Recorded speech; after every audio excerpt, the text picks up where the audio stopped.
Okay, this is our last lesson in this topic. We're going to be learning application of proportional relationships, which involves maps and scale drawings. A scale drawing is an enlarged or reduced drawing of an object that is proportional to the actual object. A scale is the ratio that compares a length in a scale drawing to the corresponding length in the actual object.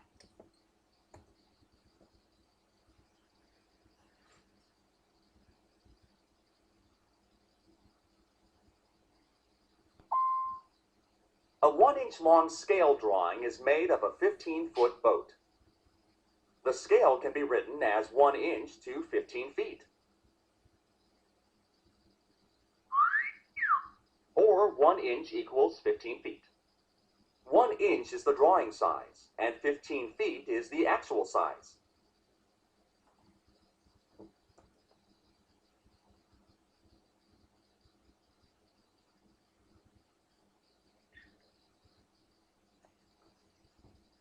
Okay, let's try this example.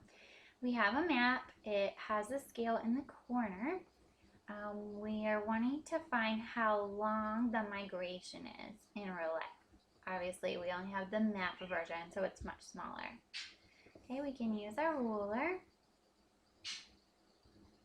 to see how many inches this distance is on the map.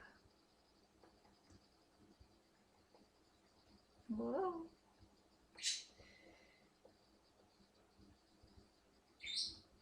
Okay, so the first thing we should do when working with a scale drawing or map problem is write down our first known ratio, the scale.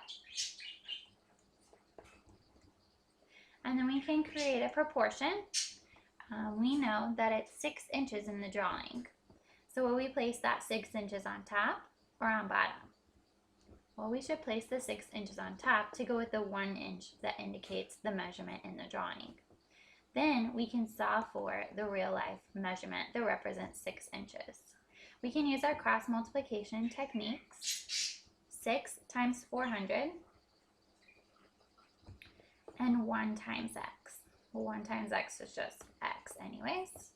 So we found our missing value. We have found the real distance, and that would be 2,400 miles.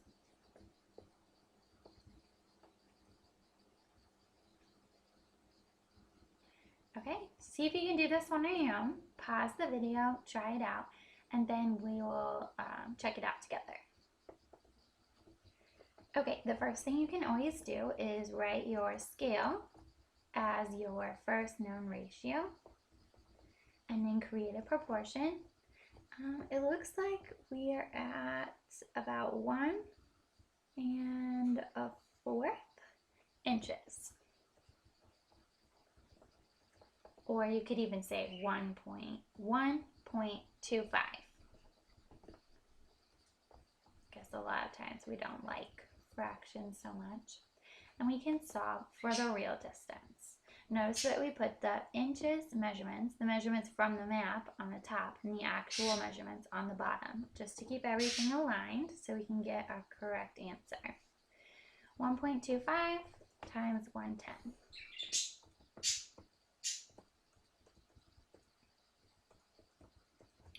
Be 137.5. 1 times x is just x. So we found our missing value, 137.5. Make sure you label your answer miles in real life.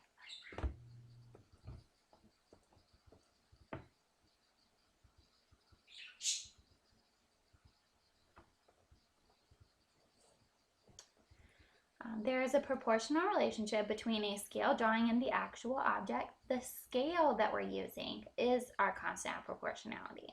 And we can put this in equation form. With your scale written either way, it can just depend on really what you're trying to find out and how you're lining things up. All right, you make a scale drawing of a rectangular billboard for an aquarium. You can use a scale of 1 inch equals 1.5 feet. What are the dimensions of the actual billboard? And what is the area of the actual billboard? Okay, we want to know the dimensions. So that would be the new length and the new width. And we want to know the area. So we have several things to answer here, several parts. Okay, so maybe let's work on the width first.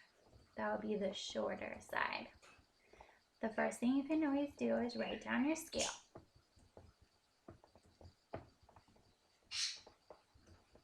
Then line up your proportion. Our width is 8 inches. That will go on top with the 1 inch. When we cross multiply, 8 times 1.5, well, 8 times 1 is 8. 8 times 0.5 is 4. That makes 12. 1 times x is just 1x. So we found our value. This would be 12 feet in real life. That's the width. Okay? We also need to find the new actual length in real life. So looking at our drawing, we have a length of 16 inches. We can go back to using the same scale, of course. 16 inches this time, and x. Keeping in mind, you don't always have to be cross multiplying. You can even just go kind of like look for the pattern. 1 times 16 is 16. So we could just do 1.5 times 16 to get our value of x. There are different ways of solving proportions, so keep that in mind. 1 times 16, let's see, that'd be 24 feet. So we have our new width, and we have our new length, or the actual width and length. We can't forget to answer that last question. What is the area of the actual billboard? Well, area is length times width. So we would take our length times our width.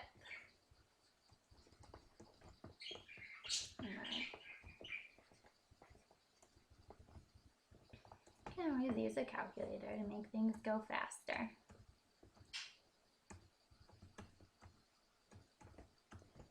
$288. Now let's think about how we would label this.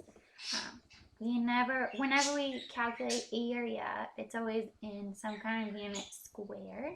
So since we multiplied inches times inches, we're getting 288 inches squared. All right. This one's much like the last one. Pause the video, try it out, see if you can do it by yourself, and then play the video to see if you did it correctly. A state's driver's manual shows a scale drawing of a rectangular parking sign. The scale uses 1 inch to 0.5 feet. What is the area of the actual sign? We need to know the length and width of the actual sign in order to calculate the area of the actual sign. So let's start with the width. You can always write down the scale to get you started. Our width is 2 inches. So it looks like we would just need to multiply by 2. So 1 foot is our actual width. Okay, we can also do the length. Writing down our scale to help us get started. The length in the drawing is 3 inches. So it looks like we're multiplying by 3 on top and bottom. 0.5 times 3 is 1.5 feet. All right, so we want the area. That's length times width. So we would take the length, 1.5, times the width, 1. That's just 1.5. And our label will be inches squared since we have calculated the area. Here's our final answer. A tennis court is 36 feet wide. A scale drawing of the court is 2¼ inch wide and 5 1/16 inch long. What was the scale used to make the scale drawing? Well, the scale, remember, is always the comparison of the drawing to the actual thing. We know the actual width, and we know the width in the drawing. We also know the length in the drawing, but we don't know anything about the actual length at this time. So let's compare those two widths. The drawing width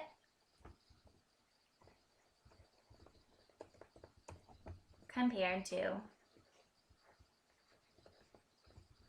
the actual width.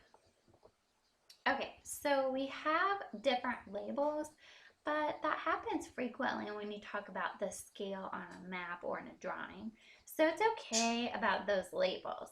Let's just make this look a lot prettier. We have this mixed number compared to 36, and it would be much nicer if we just had two whole numbers. I can start by making the mixed number improper. 2 times 4 plus 1 is 9/4 compared to 36. I'm going to keep those labels around because it is important that they are different. So we want to make sure we're keeping them in the problem. Now if I want to do my double rainbow trick, I could give 36 a denominator. 9 times 1, 4 times 36.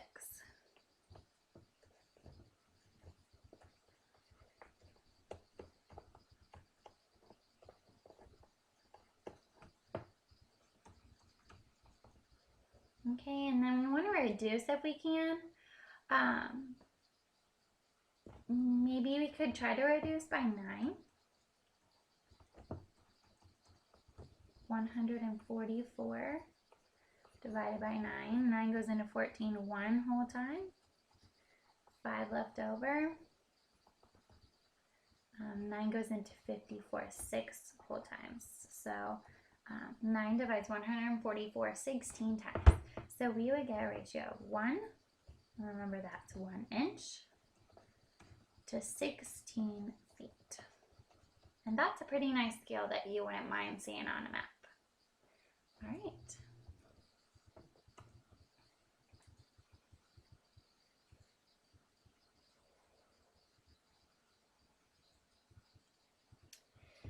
You're making a map of the United States. The map below uses a scale of about 1 centimeter to 100 miles. You want to use a different scale of about 2 centimeters makes 125 miles.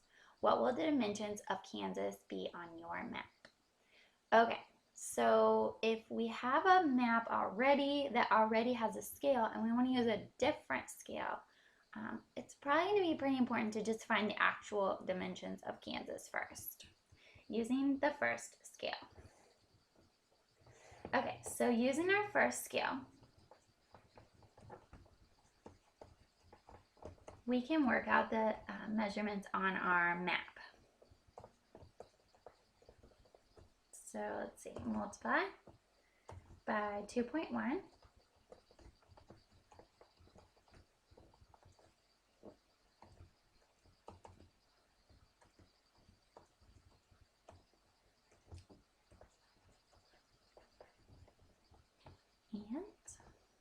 And the length, using that first scale,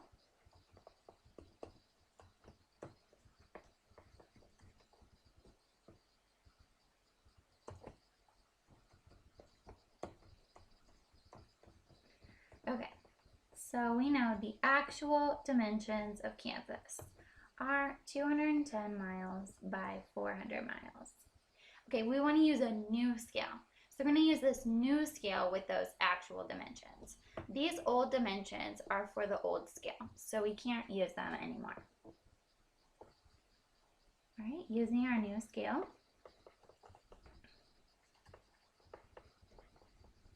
and we're using those actual dimensions because those apply to both scales. I mean, Kansas is always going to be that size. The miles on bottom with those actual miles. And I'm going to go ahead and cross multiply to solve this guy. 125 times x, 2 times 210. Divide by 125. All right. 420 divided by 125. 3.36. Now what kind of units are we in? We're finding the measurement of Kansas on our new map. Well, look back at the problem. Look back at our labels. We would be in centimeters. So there is one part of our final answer. We have to have the dimensions. So we need the length and width. All right, so let's go over here. Again, we're using